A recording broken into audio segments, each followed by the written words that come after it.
What is up, everybody? My name is Nick, joined once again with not Matt. Matt's not here again. It's amazing. I'm so excited. Matt's not here once again. That's the most exciting part about these two episodes is you won't have to see Matt or deal with his shenanigans or his puns.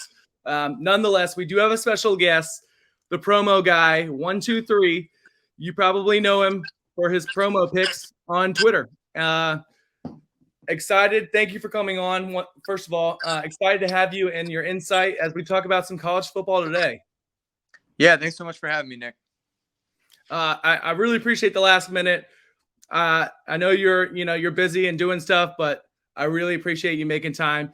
It's exciting time for college football. Obviously, we got a bunch of conference championship games. But first, let's talk a little bit about you because you're not a normal account by any means. If you look at the broad spectrum of bettors on gambling Twitter, obviously you go after promos. That's kind of how you made your name. You do other stuff as well. Let's not get anything wrong.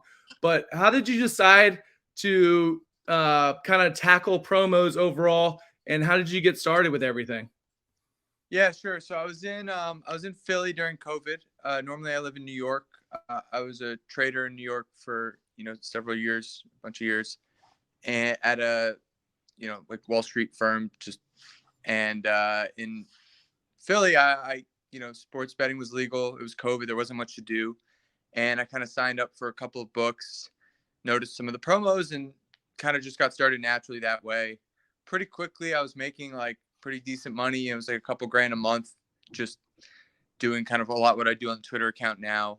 And I looked around on Twitter, I was like, how is nobody doing this? And I actually noticed like I don't remember if it was like FanDuel or Barstool, but one of those sports betting accounts posted a boost, and everybody replied, "Oh, trap! This is terrible." I'm like, "This boost is awesome," right? So Yeah. I just sort of was like, "Let me do the math behind them." And basically, the idea behind the account and everything I do is that gambling markets are relatively efficient, and you're getting Bengals plus 3.5 at the Super Bowl, or whatever the spread was, is the same thing as flipping a coin. So if you can bet 50 to win 60 on that, then you'll make money over time. Yeah. That's kind of the basis for it. Yeah, so you do a lot of plus EV math behind it, Yeah. just you want to be more technical or whatever. But I mean it's an exciting thing because there's a huge stigma, and myself included. Sometimes you get wrapped up in it. You're like, oh, these are traps. Like they're just trying to trap you. They're trying to take your money, and they're just trying to screw you over.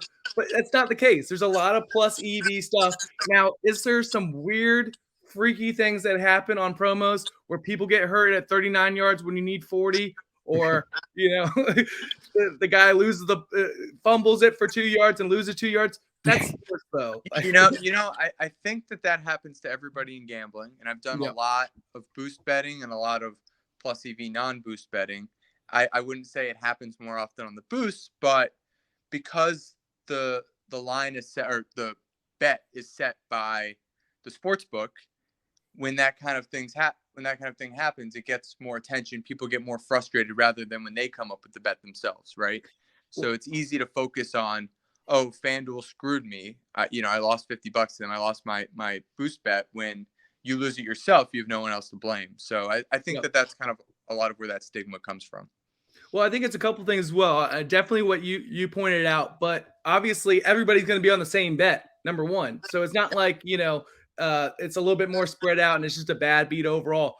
When there's only 2 or 3 boosts available, a lot of people are going to be on the same bet compared to maybe the spread or something like that as well. And who doesn't love to blame the books? Who doesn't? I love.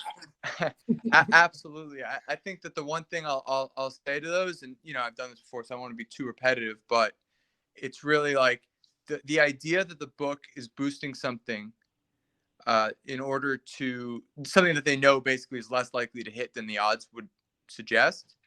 That assumption is saying that they actually know and have this information first. And second off, if they did, they are then going to tell everybody, hey, Steelers plus 1.5 is a trap because we're boosting it. And when we boost things, that's the trap. Those are traps. And we're going to cap everybody at $25, $50 max bets. It depends on the book and boost, sometimes 10. And so we're actually going to choose to cap it. So people can only bet so much, but you can bet unlimited amounts on the other side. And that's really where the plus EV comes in. Not to mention, most of these have a pretty big edge. So, like, you would have to assume that Steelers plus 1.5, instead of being 50-50, is like 42% going to hit. And, you would have such an advantage fading that with an unlimited max. It just doesn't make a whole lot of sense, even if the books do know what's going to happen in the game, which is a questionable statement to begin with. Yeah. I think you bring up great points. Honestly, a lot of people are serious, but at the end of the day, I'm joking, and you should be joking as well. As if you're talking about them being traps, or I'm sure there might be one or two or something that's not as EV positive as you think it would be. But there are a lot of bad boosts out there. Honestly, probably most of them. If you're looking around, especially if you go on, certain books, like the vast majority are bad boosts, and sometimes they kind of choose things that might sound good and they aren't good. A lot of touchdown props and stuff like that. And we've seen that on pretty much every book recently that are kind of high spread type things. But if you actually sort of devig it and do the math behind them, and you get the correlation right and all that stuff, like, you have the implied probability, and you're getting a boost to that those are not traps. Yeah, 100%. And let's talk about a little bit about your process. We do have an exclusive boost with Flash Picks for the knockout stage of the World Cup. I know you're not a big soccer guy, but let's just dive right into it, because it is an exclusive pick. It's for new or pre-existing users. You're able to boost an anytime goal scorer by plus 100 for $25. That's one bet per day for the rest of the knockout stage. An obvious example would be Messi. He's currently at minus 165. You can now get him at plus 135 for a $25 bet. What would your process be looking at something like this? My thought is looking at someone like Messi or something like that compared to someone who's already 230, 330, and trying to bring him up to 430 or 330. What are your thoughts? Yeah, you're well, first, the whole not a soccer guy. It's been a hell of a World Cup for me. So I'm gonna cut you a little short there, but but I would say that your thoughts are exactly right. For something like this, you want to use someone with minus odds, someone that's kind of heavily likely to score, and boost them to plus odds, because that plus 100 proportional boost, like to the implied probabilities, is a lot higher than a plus 330 to a plus 430. If you think about it in the extremes, and I love thinking about these in the extremes, if you were going to boost somebody who was, minus 1,000, right? Something that was obviously going to happen. Let's say it wasn't a goal scorer boost, but it was one corner, one corner, right? Something like that. And you got a plus 100 boost, all of a sudden you're getting that as a 50-50 bet. That is, let's say basically free, right? Versus if you were taking a plus 10,000 and you got it to plus 10,100, the actual implied probability, that's going to look exactly the same. And you're not even getting a boost, and you're definitely not beating the VIG on something like that. So I think you're absolutely right that you want to shoot for minus odds for something. And that's honestly a really great promo. So I'm excited to look at that and make a pick on it. But that would be where I would focus, guys that are most likely to score. Yeah, and again, guys, that's going to be on FlashPicks Twitter account. They're going to have a link to get you more information on how to do that. That's for new or existing users. It's kind of similar to what Pickwise was doing for the touchdown props, but I'm excited because I'm not really a goal scoring. I'm not a soccer guy to begin with. Let's get things very straight. But goal scoring and touchdown scoring and all these are kind of like, it's such a toss up. But to get plus money on some of these guys that are heavy favorites is nice. It'll make the game more. I like to say, as gross as a bet might sound, and sometimes especially when you're not in control of what bets you're making, it could bets can sound pretty gross, but EV is EV, and the odds are there for a reason. So yeah, 100%. All right, definitely a worthwhile promo. Enough soccer. I'm done with it. Let's talk about real football. That's why we're here. College football. Let's just start off right away, because we're either going to look really stupid or like geniuses. There's no in between. Well, there maybe is, but I like to think there's no in between here. Pac-12 championship game is probably either happening right now as you're watching this, or more than likely has already happened. We've But let's just already talk. we've already lost all of our bets. We've already lost all of our bets. It's Utah versus USC. Utah is plus 125 at the money line. The line is minus 2.5 at minus 110 for USC. What are your thoughts on the game? Obviously, they've already played before. It was a shootout, and Utah won in a close one. That was at Utah. Yep. But what are your thoughts on this? Obviously, a lot of things have changed. USC on defense. Caleb Williams has started to pick it up overall. And you've seen some weaknesses from Utah all around the field, really. But what are your thoughts? Yeah, I think it's important to frame this game sort of with the mindset of like Utah brought a lot back. Cameron Rising, coach, they had a lot of returning starters, and USC on the other hand was an entirely portal driven. A lot of that's from Oklahoma, but still new coach driven team, new quarterback, the whole thing, right? Yeah. And USC started, coming off a 4-8 season. They still had pretty high expectations. I mean, their over/under wins was like 9.5, but they came out the gate probably stronger than most people expected. And they played Utah sort of in the middle of the season, and they honestly outplayed them in the 43-42 loss that you mentioned. But it was a shootout. Cameron Rising threw for 415 yards. The tight end, Don Kincaid, had 16 catches, 234 yards, like a freaking tight end. Yeah.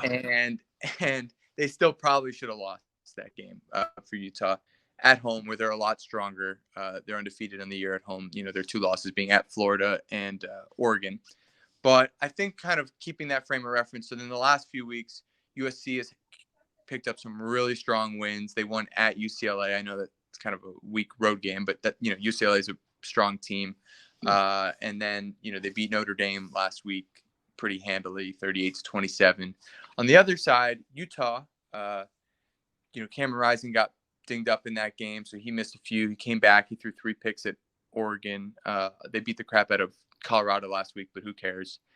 And actually, Don Kincaid got banged up last week, although he's expected to play. I just think that USC is coming into this game with, kind of finding their groove. Lincoln Riley's had so much success in the past at Oklahoma. He won 4 out of 5 Big 12 championships. 2 of those were games that he had lost to that team prior, so it's kind of a similar situation to this game. And he really has shown that he will beat teams that are on his level or worse. Obviously they struggled a bit against the Alabamas of the world in the playoff, but I think that USC is just in a really good spot. They've clicked. They've won 2 big games in a row, while Utah is sort of, they had that loss to Oregon recently. They're a little more banged up, and I really thought USC was the better team originally, and almost definitely wins that game at home. Or a neutral site like this will be. I completely agree with you. So number one, I think the line is a little disrespectful. I was thinking it was going to be minus 3.5, minus 4. Personally, that's kind of what I thought going into the game, just blindly. Mm-hmm. I think you bring up great points as far as obviously USC has had 45, 46. I could be completely wrong. I'm trying to remember from a while ago. They had a bunch of transfers, just a crap load of transfers. New head coach, new quarterback, new everything. So obviously that's going to take time to mesh, and you're starting to see the results of that really come to form later in the season. The problem is defense. That's been the problem all year. They have been getting a little bit better. They've been forcing turnovers, especially recently, but that's only question mark for USC at this point, especially going forward. I know you want to say something. Go ahead. No, yeah. I mean, a lot of people have kind of hated on USC a lot of the year because, you look at teams in the past that have had this kind of big turnover margin. So right now they're first in the country. I think they're plus 23. Second, I believe, is Duke at plus 14, something like that. So there's a massive gap, and people are sort of kind of waiting for that to catch up to them. I will say in the last game that they played, USC only turned it. USC was only a plus 1, but a lot of that turnover margin is also they don't turn the ball over themselves. I mean, Caleb Williams, who's the heavy Heisman frontrunner, has only turned it over 4 times, but they're winning the yardage game. They're sort of, I mean, UCLA, they definitely had an advantage turnover wise, but I just think it's going to be, I think that Cameron Rising has shown that he will turn the ball over. He didn't last time with 3 picks at Oregon, and I think it'll just be hard for Utah to keep up and score 40 again. Like that's just not what Utah how they does. play, and nobody has stopped USC except for the very early game, Oregon State 17-14 game. Yeah, I mean, they put up 48 versus UCLA, absolute shootout, 48-45, and then put up 38 versus Notre Dame, a very good defense overall.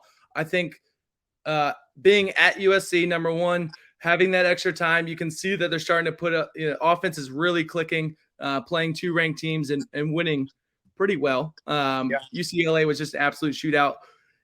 It's if Utah wants to win, they need to control the possession. They need to do what they do best: control the line of scrimmage on both sides of the ball, run the ball, not turn it over, play good defense. But I just think it's way too much USC right now. It's one of those ones where you just kind of don't overthink it. I love Utah. Don't get me wrong; they were kind of my favorite going into the Pac-12 preseason. I love them as a team. It's just I like physical teams that play good defense. I'm a Georgia fan, so I like physical teams that play good defense. Hey man, Georgia airs it out now. That they do. I love that. We'll get I love that. Yeah, that we will. That we will. But I think we're both on USC minus 2.5. I mean, any disagreement there? Any thoughts on the over under? I think it's hard in a I think they were under 67.5 and just such a high scoring game to lay minus 150 when you can just take 2.5. Yep. Even though the last game was 43-42. Yeah. I mean, yeah. I really like the minus 2.5. And I will be playing that tonight. I'm gonna put out either a clip from this or I'll put out a tweet as soon as we finish because that is my play for today. Awesome. But let's get right into some games that you're actually going to be able to pay attention to because they aren't happening at this moment. Yeah, exactly. Tomorrow we got Kansas State versus TCU. Kansas State is plus 105. TCU is minus 125. The line is currently minus 1.5 for TCU. Obviously, things have changed since they last played. Martinez got injured in that game, and Will Howard came in. I love Will Howard. I'm very excited about next year in the state of Kansas State because, look, there's two different quarterbacks, but he's been just absolutely slinging the ball. Yeah, absolutely. What are your thoughts on the game? Do you have a favorite here? TCU's kind of been the underdog dream team throughout. They just pull out victories every week out of their ass. Let's be honest. Is there run up? Yeah, I think that TCU has been an awesome story. I think that they've been, a really good team at times, especially last week this year. If you look at that first game, which ends up being such a huge sort of frame of reference for, now TCU's playoff run, that Kansas State was up 28-10, and they actually had the ball, and Will Howard was killing them. Will Howard ends up going down. TCU kind of sneaks in a few touchdowns in a row, and then, immediately the third string comes in because you mentioned Adrian Martinez was already out, and he throws a pick. Then he has turnover on downs. TCU scores 2 touchdowns, and all of a sudden TCU wins, right? Yeah. We don't know what would have happened in the game. I mean, TCU's offense kind of went off, and Will Howard did end up returning late in the game. So it was only 3 possessions that were kind of fumbled. But that's important in a high-scoring Big 12 game, especially, who knows how real momentum is. But I think in college sports, it's maybe a little bit more real in the sense that, they're kids and the energy that's kind of being brought to each sideline. So Kansas State, I would say, likely would have won. That again, was another game at TCU. I like Kansas State here. I've liked them all week. I think that they are a team that's really found their groove. The same team that basically that maybe should have beat TCU 2 weeks ago. Kansas State went in there, beat them 38-3. I mean, they've been sort of, killing it the last few weeks. They took care of West Virginia. They took care of Kansas pretty handily. I think they're coming in riding a high, chip on their shoulder, probably feeling like they should have won that first matchup at TCU. And, obviously we're up 28-10.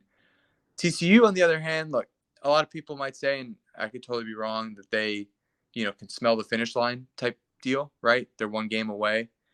But we've seen a lot of teams sort of fumble that late. And,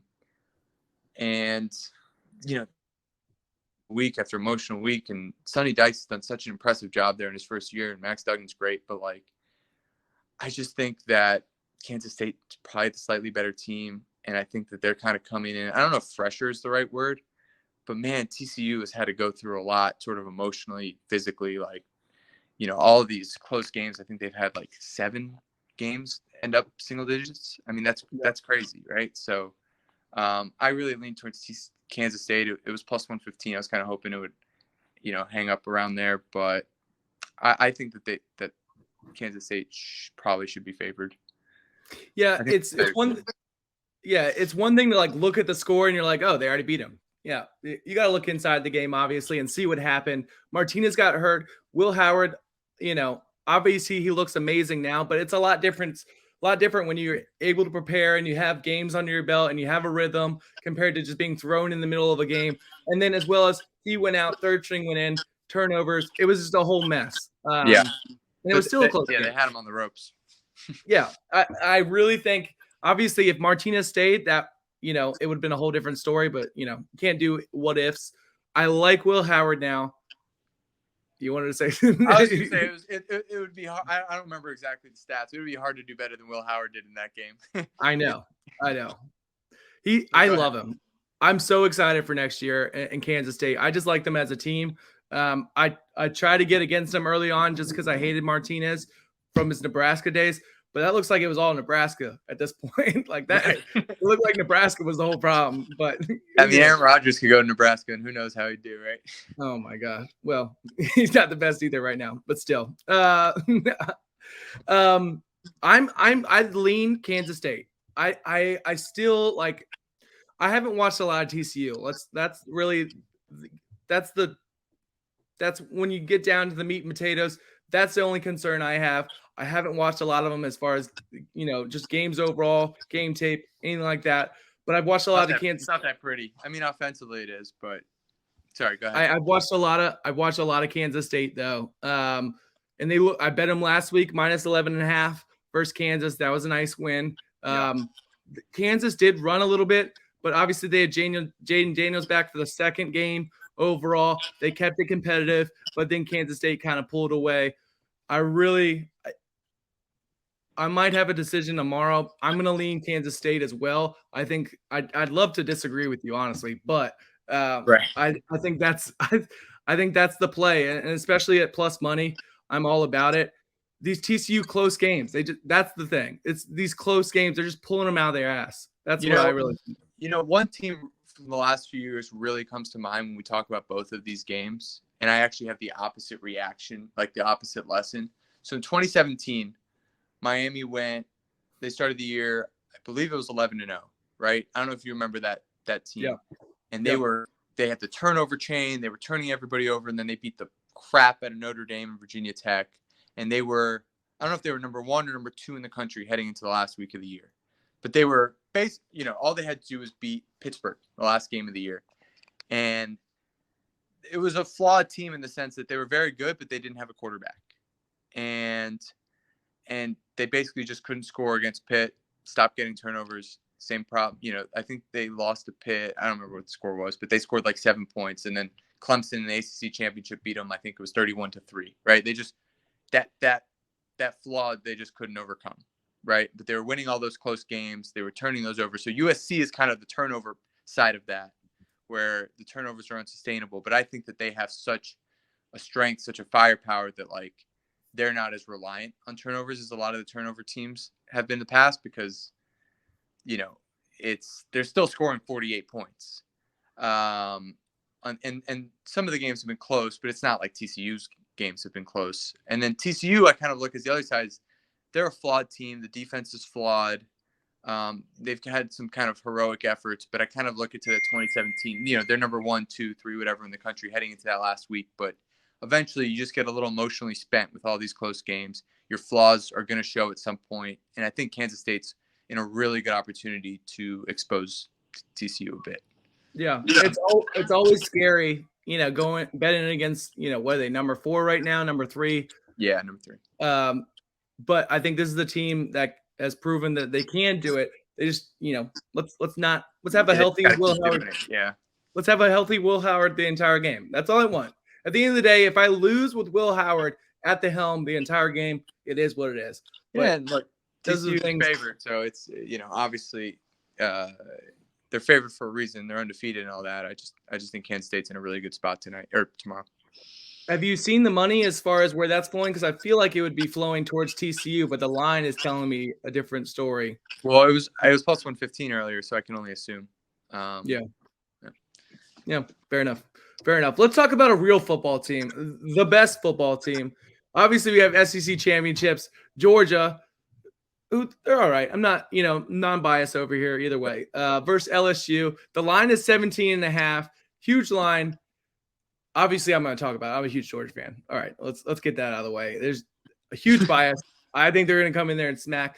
Let's be honest, though. Georgia had a bunch of letdown games. They play down to the lower, I'd say lower competitive, lower teams. You know what I'm saying? I can't even say. Yeah, you know what I'm saying. Well, this is where we turn on the bright lights. It's the SEC championship. The spread is -17. It opened up at 18.5. What I believe I saw it earlier in the week, at least at 18.5. It's moving towards Georgia. I think a lot of people are looking at, say, that Georgia Tech game and some other games that were really competitive, at least early on, until Georgia got its rhythm and turned on the Jets. What do you think about this? I think this LSU team is pretty fraudulent overall. I've never been a fan of the head coach at all. All right, we can disagree here then. This will be fun. All right, here we go. So my take on LSU, I was really high on entering the year. I think I ended up. I don't put too many college football picks out. I think I bet on them like 5 different times, and I do like 2 a week. So, and we did well on them. I mean, obviously they've outperformed a bit. My kind of thinking around that team was, I really like Jaden Daniels coming in from Arizona State. And, he had such a phenomenal season a few years ago, and kind of the reports were pretty good. But the thing to remember about this LSU team is that the guys playing are all of the Joe Burrow national championship team's recruits, right? Yeah. So Coach O did a really good job recruiting. He was always a good recruiter. I mean, who wouldn't want to go play for him? And their average recruit rank on 247, I believe, is number 4. So this is an incredibly talented team, and that's why I've been high on them all year. You have the quarterback, you have a really talented team, and then you have Brian Kelly, who basically never lost games when he had the better team at Notre Dame. Yeah.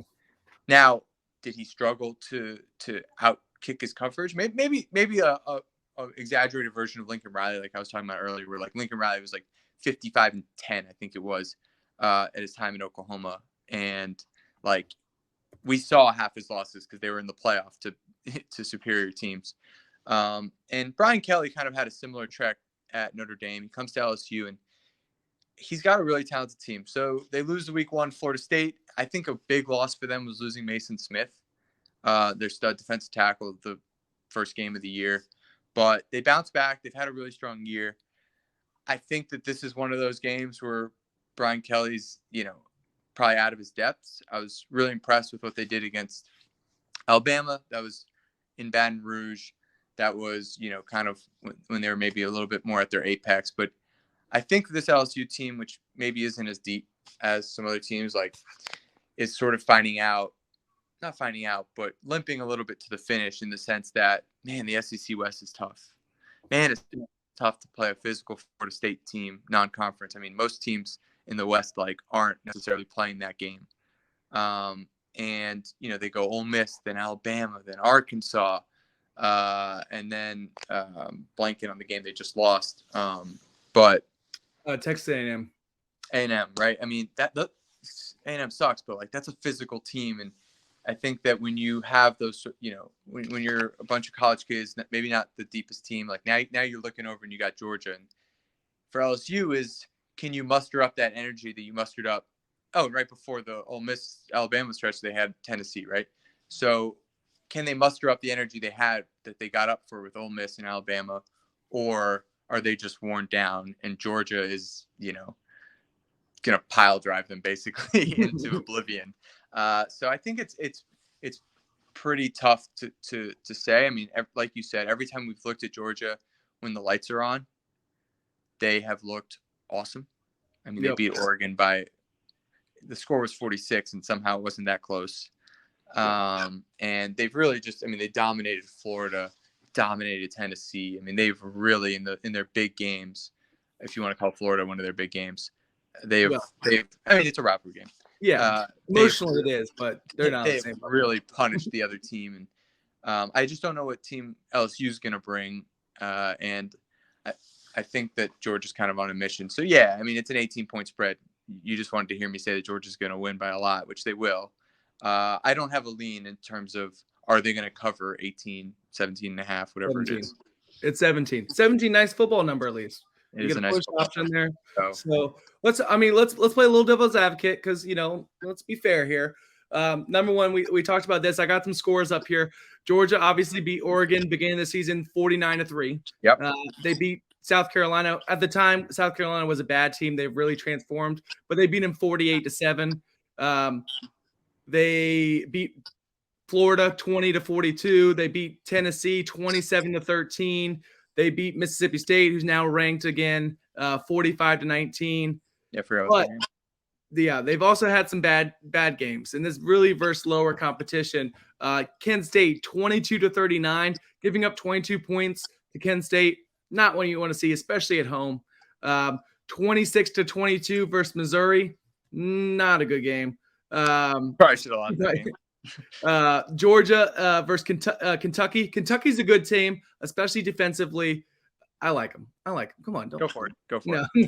16-6, which is relatively close. And then last week, obviously, I think they were looking ahead, but that was a close game up until really the second half. It was 10-7 going into the second half, and then they blew them out 37-14. Yeah, and is Kirby Smart going to be able to keep that? Keep them motivated. I mean, look, it's a championship game, but you kind of saw last year against Bama, they may or may not have been the most motivated.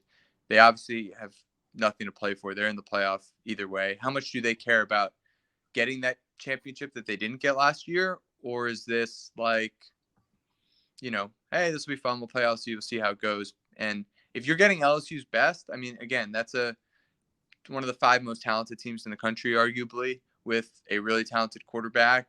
And, them at their best, even without Mason Smith, who's, been out the whole year. I mean, they beat Bama and they beat the crap out of Ole Miss, and they've had some really impressive wins and impressive moments. So I think it could be a fun game, but both at their best, nobody's really touching Georgia at their best. So yeah, let's I'm gonna throw a couple stats at you because I have too much information when it comes to Georgia. Sure. 3-0 against the spread when favored by 20 or less this year. Wow. You mean 20 or more? 20 or less because they were so favored against Kent State. Yes. Okay. Everybody else they were 6-6 on the season, but we don't want to bring up that fact. We don't bring up that fact against the spread. I mean, really, it's going to come. I think the couple things are going to come down. Georgia's run game versus LSU's run defense, who's ranked 57th overall. They gave up 200-plus rushing yards to Tennessee and Texas A&M. Texas A&M just recently. Yep. That's not something you want to see going into a game versus Georgia because we will just absolutely dominate you and then do play action with all of our amazing tight ends. Literally the best tight end group I could ever think of all time. You might be able to fix they're really good. It just freaks. They're very good. We'd have to go back. Florida, maybe there's a couple. I was gonna say Jordan Reed, Hernandez, like the 01 Miami, Winslow and Shockey type. Yeah, we'll see. That's something that's gonna be kind of further down the line, maybe NFL career as well. But obviously they got some weapons. I remember Darnell Washington as a recruit, and it was this guy is a freaking mammoth that can move. Yeah, he's insanely big, and he's the number 2 tight end. So he's not even the best tight end. Exactly what I was gonna say. But then as well as obviously LSU is gonna want to run the ball, and it's not the team to really do it. Top ranked rush defense only allows 79.5 yards per game. I really like Georgia at 17. I might wait because it's continued going down. We'll just see where it is. Maybe I'll do a live bet. Yeah, I think there was some question about Jaden Daniels' health, which maybe is moving the line around a little bit, but yeah, nonetheless, let's get into some college football playoffs and maybe a future national champion prediction. Is there anything that you wanted to before we move on? Any other games you can think of? Those are the big ones. I don't have much to say about Michigan Purdue. So Yeah, I mean exactly. But we will talk about Michigan because let's talk about this playoff predictions. Obviously, 4 teams can make it. It's kind of wide open. There's a lot of scenarios where different teams can make it in. There's only a couple teams that are locks by any means at this point. Georgia being one of them. I mean, they would have to lose really, really, really bad in order to even be considered not in there. no, Go ahead. Go ahead. Go ahead. Oh yeah, yeah. Michigan, that's probably another lock at this point. It's really TCU, USC that are on the bubble. You have a couple teams outside looking in. Ohio State at 11-1. People are talking about Kansas State, even with a 9-3 record. They do have some impressive wins. I don't really see it at 9-3. It's just 3 losses, and there's other teams. Clemson at 10-2. And then those are kind of the outliers: Utah, Alabama. But yeah, those yeah. So I think it comes down to 5 teams. So really 3, since you're putting Georgia and Michigan in, and that would be USC, TCU, and Ohio State. So if USC wins, they're in. Yep. Easy. TCU wins, they're in. Yep. Odds are one of them will lose. Yep. So I think that Ohio State would jump USC almost certainly if USC lost. Yep. So if we're putting USC in, then the question becomes, if TCU loses, is it them or Ohio State? Personally, I would lean towards putting TCU in. And my biggest gripe with Ohio State is that they just have never, they had 3 games that were big games against teams with a pulse, because most of the teams that they played really didn't have one. And that was Notre Dame, the first game of the year. You could argue it was before Notre Dame, kind of picked things up, but whatever. Well, that's a real game. And they were losing that game until there were 7 seconds left in the third quarter. Then you had the Penn State game, which they were losing in the fourth quarter.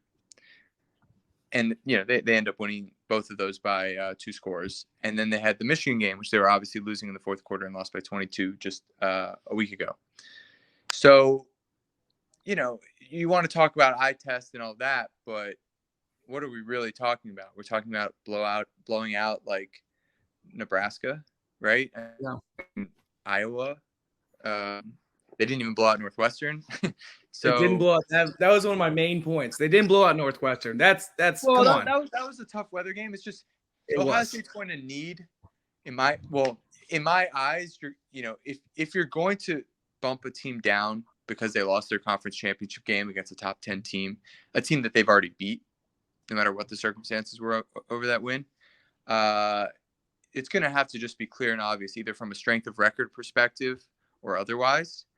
Strength of record, I think that they're going to be kind of neck and neck, Ohio State and TCU. TCU should be a little bit above them if I looked at it right earlier. TCU should be a little bit above Ohio State in strength of record. They'll probably be one away from each other. And then eye test, would Ohio State be favored on neutral field? Sure, it's because their average recruit rank is number 2. And, they have more guys going to the NFL and stuff like that. So you're just sort of automatically going to look at it. And yeah, they covered the spread and won by 40 points when TCU didn't against shitty teams. Yeah. But what are their wins? I mean, you have the Penn State win, which is easily their best win. But they were losing in the fourth quarter, so it wasn't anything dominant. Same thing that TCU does against all of their ranked wins, right? Where they end up winning, but they were down in the fourth. And then you have the Notre Dame game, which I just said it was kind of the same deal. And then Michigan just blew them out a week ago at home at Ohio State. How is any of that so much clearly better than what TCU has put out? Which, again, I talked earlier, I don't think TCU is that good, but they have a bunch of ranked wins. They're going to have played an extra game. They'll have one loss to a top 10 team that they also beat. I don't love the argument for Ohio State, but I could easily see this committee who is, who has kind of consistently had the Ohio States and Alabamas, especially Alabama, maybe a little bit higher than most people would have, and consistently had TCU a little bit lower. You say, hey, strength of record, Ohio State's only one place behind TCU, and we think Ohio State's a lot better. Like, would that shock you at all? It wouldn't shock me. Yeah, not really, not at all. And I know you made the argument there, but I don't even count Notre Dame. That was obviously they new head coach, knew everything. They were messed the first couple games, and they didn't even win that well. I mean, it is what it is. They won by 11, but at the end of the day, you saw how dysfunctional that Notre Dame team was at the beginning of the season, especially offensively. I think if you play that later on in the season, that's a completely different game. Obviously, that's with any team, but I don't give them as much credit as I guess the AP does, and so on and so forth. I just think it's something that you kind of discount a little bit. I think it has to be clear and obvious, and I don't think their resume is clear and obviously better, and I don't think they're clear and obviously better on the field, even if Vegas might say so, than TCU, just off the body of work that we've seen, even if we would project them better going forward, probably both of us. Yeah. I wish we could disagree on something. My gosh, Well, I like LSU as just as a general team, and then I guess the other piece of it is if TCU and USC lose. So just to finish that thought, go ahead. It's going to depend on from what the committee will do. It's going to depend on the final score. I think if they get blown out, the committee will look for an excuse to put Ohio State in, and they'll take it. If it's really close, they'll have a hard time. The other question is if USC loses and TCU loses, or if USC loses but TCU wins, then I think Ohio State's kind of clearly in. If TCU gets blown out, USC gets blown out, not that the USC score matters much, does Bama have an argument? They're sitting at number 6. 2 losses. They've played a hard schedule, obviously, and both of those losses were at the very end in kind of ridiculous almost circumstances. Yeah. I've seen like every like predictions and like how they have like if this happens this they give you a percentage basically. And I keep seeing Kansas State, Clemson, Utah above Alabama in those predictions. Well, Bama's already they're not putting a 3-loss team in the Big 12 above a 2-loss Bama. That's what I don't get. But Bama's already sitting at 6. So in the playoff rankings. So and it's not like Utah's jumping them. I think that because the committee's mandate is conference championships are extremely important, and if you win a conference championship, the team that would jump you would have to be clear and obviously better is kind of like the official statement, but they don't stick to that well. No. So I think that maybe those predictors, wherever you see them, might be overestimating that conference championship versus what we've seen the committee do in the past. And it's not just one website. I've seen it on multiple. That's what really shocked me. It's like, you see your outskirts or anything like that. It's just like, what's going on? But nonetheless, let's get into the national championship game because that's what everybody's excited about. We both think, and correct me if I'm wrong, Michigan, Georgia, TCU, and USC, possibly Ohio State or TCU. Right. What would you say your top 4 is, and what would you say your national championship is? So we'll play out the scenario that I guess we both picked, which is USC wins. Yeah. So USC will put it to 3 then, and then we're going to TCU loses, and the committee basically has to pick one. I think the Michigan USC game is super interesting. Michigan will be favored, not by a ton, and Michigan's looking. I mean, they've been extremely impressive. They did just lose Blake Corum. I think it was yesterday. And it's a running back, so it's not like losing Caleb Williams, but they are losing their best player. It's important, and I think that it would be kind of our first chance at we haven't seen a ton of upsets in a while in the playoff, especially for sort of the bigger, the higher teams that aren't named. We had Ohio State with Cardale Jones upsetting people, but it was still Ohio State. I think USC would have a really good shot at beating Michigan. Michigan would have a tough time scoring with them, especially without Corum. And their plan would be Notre Dame's plan, which is to just dominate the line of scrimmage, and maybe they'd be successful. I mean, they're better than Notre Dame, but maybe they wouldn't. I think that would be a really fun matchup to see. And then, man, Ohio State, as much as we just kind of shit on them, that would be an unlucky matchup for Georgia, I think. I mean, you look, and that's a similarly talented team with arguably better, probably a better quarterback, and yeah, Georgia would be favored, and yeah, I expect them to win, but they'd much rather see TCU, right? Yeah, I would say so as well. And then, so I think that then you look at the national championship game. I have a hard time seeing Michigan beating Georgia. I mean, we saw the game last year. It's really hard to out Georgia, right? Yeah. Because Michigan's playing us to bully you. And that might be a nice yin and yang versus USC, right? And it worked great against Ohio State, obviously. But without Blake Corum, are you really going to dominate the line of scrimmages? I think Georgia would be a really nice matchup against USC in this. You're breaking up just a little bit. Can you hear me? Here, but a lot of people were talking before the Tennessee game, and I didn't think that game was going to be particularly close, but a lot of people were talking in that game, like, if Georgia has to score 40 against a really good team, can they do it? I think they can against USC's defense, but it'd be fun to just see Georgia in a shootout. Yeah, it would be. But I want to hear that situation, including the Bama games last year, right? I think you're leaning on to something. I just want to hear it out of your sweet mouth of yours. I just want to hear it. Who do you think your national champion is? Minus 160. If you have to pick a team, I'm going to pick that one over like everyone else's 12-1. I don't love Michigan as a 3-1 bet. I think they'll be plus 250 against Georgia anyway. And I think that they have a chance of kind of getting upset earlier, in that first round game. I think they're hoping for a TCU win because that'd be a favorable matchup. But part of me is kind of hoping to see Michigan, USC, Georgia, Ohio State as sort of the first round, even if like Ohio State does not deserve to be in it at all. I'm pretty confident. No matter who we go up against, I think we match up well versus a lot of teams. That has a lot to do with as long as our defense is good, our run game is good, and we can be able to work our tight ends. I can never say his name. Our wide receivers look good as well. How does that sound? Yeah. So I think Bennett's been awesome. I mean, he's an athlete back there, and he's throwing it well. I mean, people sort of maybe are looking at him as like, oh, maybe he's not an NFL guy, whatever. Maybe he's old, but like, he is the captain of that ship, and he makes plays. Yeah.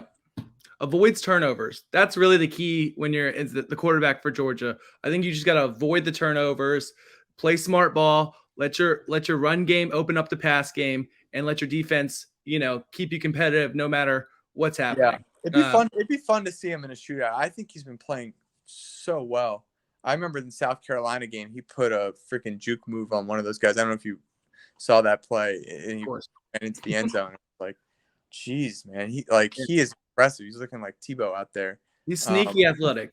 He's athletic. He throws it well. He doesn't turn it over, and and he's kind of an older guy, been there, done that. And I think that I don't know who the team would be. Maybe it's TCU, maybe it's Ohio State, maybe it's USC.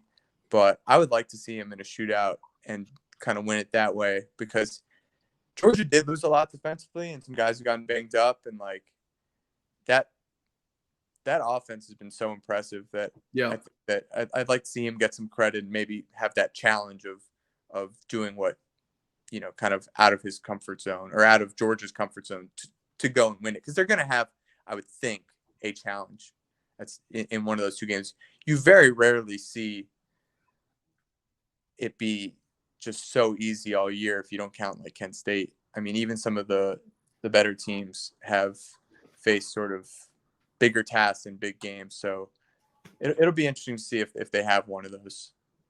Yeah, 100%. I'm just glad I got to hear you saying Georgia's going to win the national championship. Great bet. Doubt. Minus 160. He's taking it. No. Guys, thank you for joining us. do you have anything you want to promote or plug? Obviously, follow him on Twitter. Great follow, especially if you like boost or if you're more of a, a lot of times with these boosts, I get priced out, or some of the bigger unit guys get priced out a little bit. But especially if your unit is somewhere in the $25 or less, $50 or less, it's great value and a great follow, especially for a niche market. Highly recommend him, and I appreciate you coming on, especially on short notice. Couldn't have said it better myself. Thank you so much. No worries. Let me know if you need absolutely anything. I owe you one. Guys, bet responsibly. Best of luck. Obviously, you're watching this. USC's already won by 100. And you guys have a great day. And we'll see you on Sunday's episode.